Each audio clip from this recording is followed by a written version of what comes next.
ঘরোয়া ফুটবলে ঘটছে একের পর এক বিতর্কিত ঘটনা। কখনো সমর্থকরা ফ্লেয়ার ছুড়ে মারছেন মাঠে, কখনো আবার বিনা অনুমতিতে ঢুকে পড়ছেন ফুটবল পিচে। ফুটবলাররাও মানছেন না নিয়ম নীতি। অবস্থা এখন এমন দাঁড়িয়েছে, যার যা ইচ্ছে সে সেটাই করছে। এত সকল অনিয়ম অন্যায়ের বিরুদ্ধে কোনো পদক্ষেপ নিচ্ছে না বাফুফে। আর্থিক জরিমানা, নিষেধাজ্ঞা বা অন্য কোনো শাস্তির মুখে নিয়ম ভঙ্গকারীদের দাঁড় করাতে পারছে না বাফুফে। যেমন গত 22শে নভেম্বর চ্যালেঞ্জ কাপের ফাইনালে বসুন্ধরা কিংস অ্যারেনায় খেলার পরিবেশ নষ্ট করেছিল বসুন্ধরা কিংসের সমর্থকেরা। মাঠে ফ্লেয়ার ছুড়ে মারার ফলে খেলা বন্ধ ছিল প্রায় 13 মিনিট। সেই ঘটনার 5 মাস অতিবাহিত হওয়ার পরেও নিশ্চুপ বাফুফে। অন্যদিকে কুমিল্লার শহীদ ধীরেন্দ্রনাথ দত্ত স্টেডিয়ামে আবাহনী মোহামেডান ম্যাচেও স্মোক ফ্লেয়ার ছুড়ে মেরেছিলেন সমর্থকরা। মোহামেডানের সমর্থকরা রেফারির একটা সিদ্ধান্তে উত্তেজিত ছিলেন।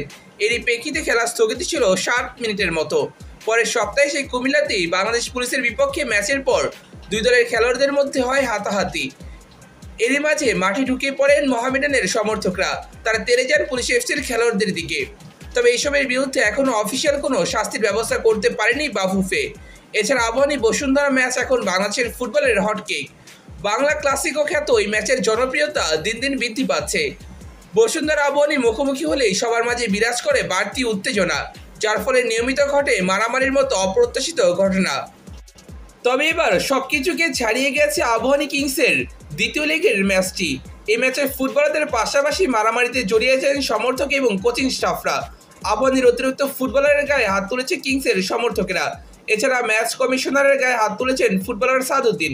তবে এখনও এই বিষয়ে শক্ত অবস্থানে যেতে পারেনি লিগ পরিচালনা কমিটি। এই বিষয়টা নিয়ে কিংসের সভাপতি ইমরুল হাসানের মন্তব্য, আবাহনী কিংসের ম্যাচের পরের ঘটনার জন্য আমরা দুজনকে দায়িত্ব দিয়েছি। তারা টিভি ফুটেজ ছাড়াও স্টেডিয়ামের সিসিটিভি ফুটেজ দেখে একটি রিপোর্ট দিবে।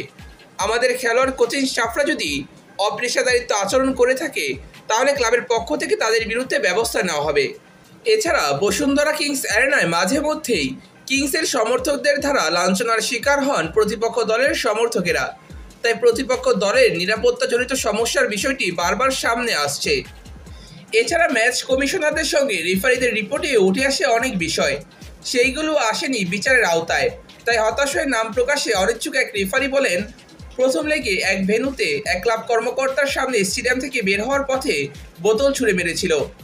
এটি রিপোর্টে উল্লেখ করলেও এর বিরুদ্ধে কোনো ব্যবস্থা নেওয়া হয়নি। রিপোর্ট করার পরেও যখন ব্যবস্থা বা পদক্ষেপ নেয় না ফেডারেশন, তখন রেফারিরা রিপোর্ট করার আগ্রহ হারিয়ে ফেলেন। আগামী 29শে মে ঘরোয়া ফুটবলের এবারের মৌসুম শেষ হচ্ছে। মাঠ ও মাঠের বাইরে নানা ঘটনা ঘটছে, অথচ এখনও শৃঙ্খলা ভঙ্গ জড়িত কারণে বাফুফে কোনো সিদ্ধান্তই নিতে পারছে না। আর্থিক জরিমানা, সতর্ক ম্যাচ নিষেধাজ্ঞা বিরল এই মৌসুমে।